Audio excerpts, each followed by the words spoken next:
जैसे इस प्रोग्राम के शुरू में मैं उलझे हुए मामलात का जिक्र करने वाली थी, वो पाकिस्तान तहरीक इंसाफ के तो उलझे ही हैं। अदालती महाज पे भी बड़ा कुछ उलझा हुआ है। 3 बहुत अहम फैसले अब सुप्रीम कोर्ट में लगे हैं जुलाई के महीने में, और उनसे मुल्की सियासत की समत का तयन होगा। लेकिन एक और मामले को लेकर बहुत जो कन्फ्यूजन हुई वो था इलेक्शन ट्राइब्यूनल्स में जजेस की अपॉइंटमेंट और मुशावरत का मामला होनी चाहिए हाई कोर्ट और इलेक्शन कमीशन के दरमियान या नहीं, और रिटायर्ड होने चाहिए जजेस या हाजिर सर्विस सर साहब वो या मिले जुले होने चाहिए, या मिले जुले होने रले मिले होने चाहिए। वो जैसे आपने देखा गुड्डी जो है वो चप खाती, कभी इधर जाती कभी उधर जाती। ये रिटायर्ड और हाजिर सर्विस के हवाले से पॉलिसी क्या रही, क्या सूट करता था हुकूमत को, क्या तब ऐसा किया गया? जरा आसान तो करें मामला, आसान तरीके से, क्योंकि ये कॉम्प्लिकेटेड मैटर्स होते हैं। 2017 में ऐसे हुआ कि नवाज शरीफ हुकूमत ने एक तरमीम लेके आए इलेक्शन एक्ट के अंदर और ट्राइब्यूनल्स के सिलसिले में कि आगे से सर्विंग और रिटायर्ड जजेस दोनों इंक्लूड किए जाएंगे फॉर इलेक्शन ट्राइब्यूनल्स, और उसमें मशावरत की जाएगी between the election commissioner and the chief justice of high courts. फिर 2023 में इसको अमेंड कर दिया गया, अमेंड पिछले साल इसको अमेंड कर दिया गया और कहा कि सिर्फ सर्विंग जजेस ही होंगे, अब कोई ज़रूरत नहीं है रिटायर्ड की जरूरत नहीं है। हाँ। और उससे भी मुशावरत होगी, जज चीफ जस्टिस साहब नाम दे देंगे और सर्विंग जजेस के, और इलेक्शन कमीशन उसमें से चुन लेगी। अब जाके इन्होंने एक नई तरमीम आज कर दी है जो ये कहती है कि नहीं, अब सिर्फ रिटायर्ड जजेस ही होंगे और सर्विंग जजेस नहीं होंगे, और सारे के सारे इख्तियारात जो हैं वो इलेक्शन कमीशन को दे दिए, उसमें कोई मुदाखलत नहीं करेगा हाई कोर्ट का। अच्छा, सब पहला सवाल तो ये खड़ा हुआ कि पिछले साल आपने एक कानून किया, आज बिल्कुल उसके आपने 180 डिग्री टर्न ली और आपने कुछ और कर दिया। तो ये सवाल भी खड़ा हो गया कि आपने ये क्यों किया, इसके पीछे कोई सियासी मकासद हैं या नहीं है, पहले क्यों किया था वो और अब क्यों किया ये। एक तो ये, दूसरी एक और भी बड़ी दिलचस्प बात है वो ये कि अभी केस चल रहे हैं जी। अभी आज ही एक अदालत ने, सुप्रीम कोर्ट ने ये फैसला किया था सुबह कि एज इलेक्शन कमीशन पुराने जो कानून है उसको सस्पेंड कर दिया था और कहा था कि आप इलेक्शन कमीशन जाए, chief justice of Lahore high court से बात करें और वहाँ तय करें कि आपके कितने होंगे और रिटायर्ड कितने होंगे, सर्विंग कितने होंगे, या अगर सर्विंग ही देने हैं तो कौन से होंगे कौन से नहीं होंगे। तो ये आप जाके मशावरत करके इस मसले को हल करें। तो अभी ये मामला इधर से सुप्रीम कोर्ट ये जजमेंट दे रहा है, उधर से पार्लियामेंट ने रातों रात कानूनी तब्दील कर दिया और कहा कि नहीं, अब मशावरत वगैरह की कोई ज़रूरत नहीं है, सारे के सारी फैसला इलेक्शन कमीशन करेगी और सारे रिटायर्ड जजेस लेंगे। और तारण सार जो लॉ मिनिस्टर हैं उनका ये कहना है कि इसलिए ही किया गया कि हाई कोर्ट्स के ऊपर और अदालतों में बहुत सख्त प्रेशर है एग्जिस्टिंग काम का, और हम चाहते हैं इलेक्शन ट्राइब्यूनल जल्दी जल्दी काम करें। नहीं तो 5-5 साल पहले लग गए थे और उन्होंने हवाला भी दिया है कि कौन से केसेस से पिछली इलेक्शन कासिम सूरी साहब उनके केस का हवाला उन्होंने दिया, 5-5 साल तक वो हाजिर सर्विस की वजह से। बात सही है कि सिटिंग जजेस जो है उनके पास इतनी डिटेल ना टाइम है, इतनी ना डिटेल में जाने का, जहाँ इलेक्शन ट्राइब्यूनल के अंदर बहुत सी चीज़ें देखनी पड़ती हैं, दोनों साइड्स प्रेजेंट करते हैं, रिकाउंटिंग होती है, ये होता है वो होता है, हर किस्म की चीज़ होती है। तो मैं ये समझता हूँ कि इन्होंने अब ये इसलिए ये कि जी टाइम इलेक्शन ट्राइब्यूनल जल्दी करें। मगर जो इल्ज़ाम लग रहा है, इल्ज़ाम ये लग रहा है कि इलेक्शन कमीशन वन साइडेड हो गई है, इलेक्शन कमीशन का बिल्कुल मिली भगत है विद द एस्टैब्लिशमेंट, और जिसकी वजह से इलेक्शन कमीशन का जो रोल रहा है इलेक्शन के अंदर वो भी डाउटफुल और ड्यूबियस और कंट्रोवर्शियल रहा है। ये पीटीआई का मौक़िफ़ है, और अब भी वो देख रहे हैं कि जो हाई कोर्ट जजेस जो लगा रहे हैं उन्होंने शायद पीटीआई के हक़ में फैसले देंगे ट्राइब्यूनल्स के अंदर, इसलिए उन्होंने ये गवर्नमेंट चाहती है कि नहीं ये ना हो, और उन्होंने ये एक्सक्यूज़ दिया कि जी वो टाइम नहीं है और तो जजेस सर्विंग जजेस जो बड़े बिजी हैं और हमें हम ट्राइब्यूनल्स में रिटायर्ड जजेस को लेंगे हम। तो ये this is what's going on.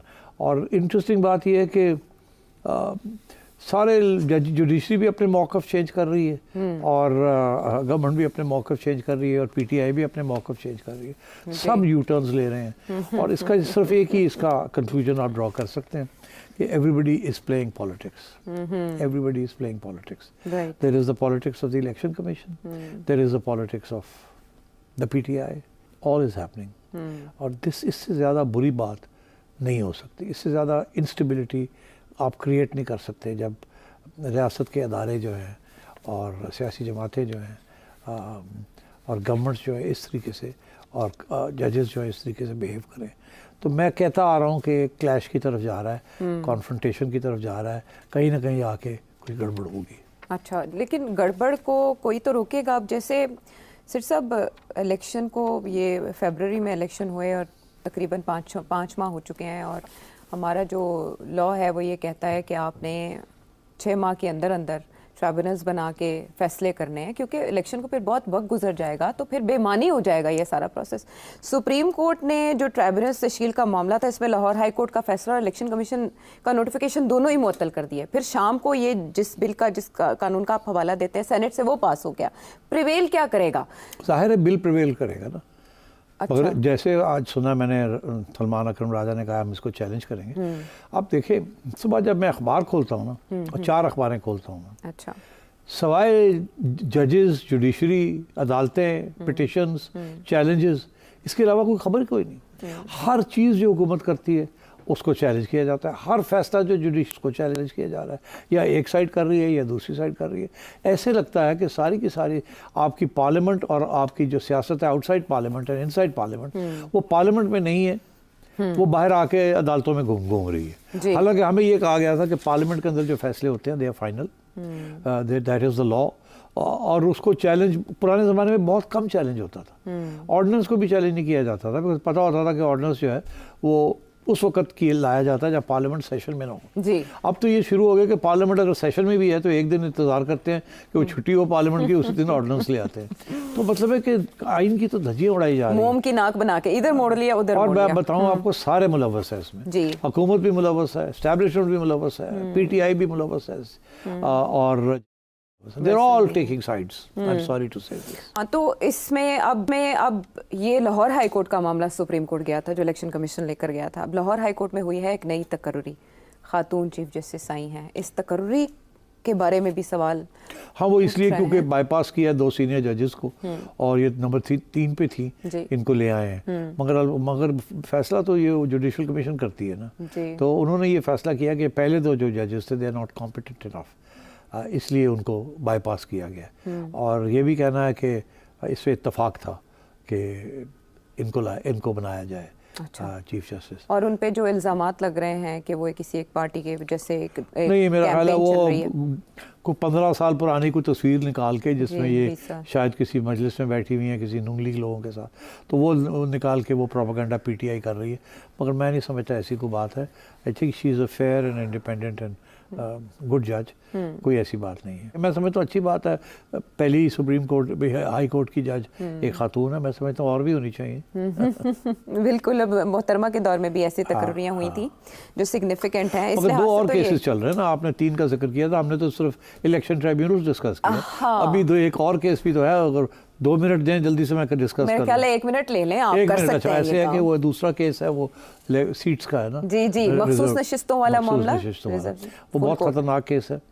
अगर पीटीआई को वो नशिस्तें मिल जाती हैं तो मैंने पहले भी ये कहा था कि बहुत से मसले बन जाएंगे। एक तो इस वक्त जो लोगों को लगा दिया गया है दूसरी पार्टीज में, उनकी छुट्टी हो जाएगी, और फिर इनके लोग आ जाएंगे, और जब ये आ जाएंगे तो पार्लियामेंट तो चल ही नहीं सकेगी इन माई व्यू। दूसरी बात यह है कि अगर हुकूमत कोई 2/3 मेजोरिटी के साथ कुछ तब्दीलियाँ करना चाह रही थी, वो नहीं कर सकती। आप एक जगह जाते हैं जहाँ पर मेस जो है वो कंट्रोल करने की जिम्मेदारी होती है, लेकिन वहाँ से मजीद मेस फैल रहा है। अभी तक तो का एनालिसिस तो यही कह रहा है, लेकिन मामला कहाँ जाके रुकेगा जो है वो कॉम्प्लिकेटेड होती जा रही हैं। अमूर मुमलिकत किस तरह से सुलझाए जाएंगे, ये सवाल हर एक के जहन में मौजूद है। और हम वापस आएंगे बहुत से मजीद सवालों के साथ।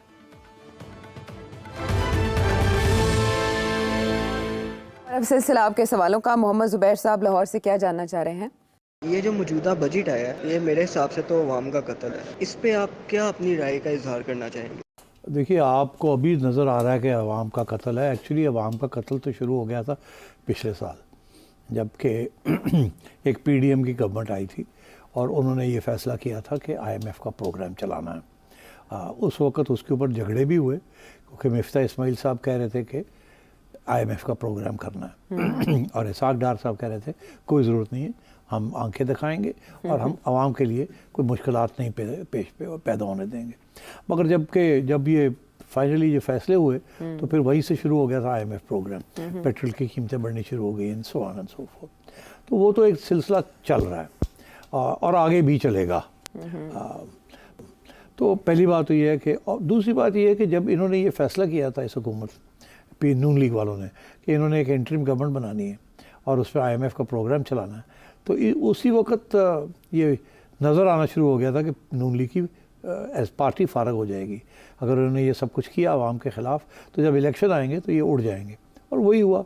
इलेक्शन आए तो ये उड़ गए। वो और बात है, हुकूमत बना ली। वो इमरान खान साहब भी नहीं जीते थे, उन्होंने भी हुकूमत बना ली थी 2018 में। तो इस मुल्क में ऐसे ही होता है। तो अब सिलसिला ये है कि ये आगे और ऐसे ही चलेगा। अच्छा। इसीलिए मैं समझता हूँ कि किसी सूरत में भी नून लीग जो है वो मानेगी नहीं। फ़ौरन अगर कोई और प्रेशर भी आता है अर्ली इलेक्शन का, अगर कोई कहीं ना कहीं से प्रेशर आता है तो नून लीग नहीं मानेगी। उसकी तो ये कोशिश होगी कि जितनी देर और हम बैठे रहें और ताकि हालात कुछ बेहतर हों, ताकि हम आवाम को कोई रिलीफ दे सकें। इस वक्त रिलीफ देने का कोई मौक़िफ़ नहीं, टाइम नहीं है। गोइंग फॉरवर्ड आज आपने देख लिया क्या हुआ। आज आपने देखा कि बिजली की कीमत जो है वो एकदम बढ़ा दी गई है पर यूनिट। बाकी चीज़ें तो चल रही हैं मगर यूनिट प्राइस फिर बढ़ा दी गई है। और वो सबसे ज़्यादा जो डज लगेगी वो लगेगी गरीब आवाम को, जिनके 100 से 200 यूनिट जो कंज्यूम करते हैं, उनके ऊपर भी कुछ 7 रुपए पर यूनिट बढ़ा दिया गया बुनियादी यूनिट, मगर सबके ऊपर हुआ है ऑल अक्रॉस। तो ये बिल्कुल वैसे ही है जैसे कि गरीब और मिडिल क्लास जो है उसको डज लग रही है। और यही फ़लसफ़ा हुकूमत ने और IMF की तजवीज़ लेके आगे बढ़ाया है in the case of income tax. ठीक है ना।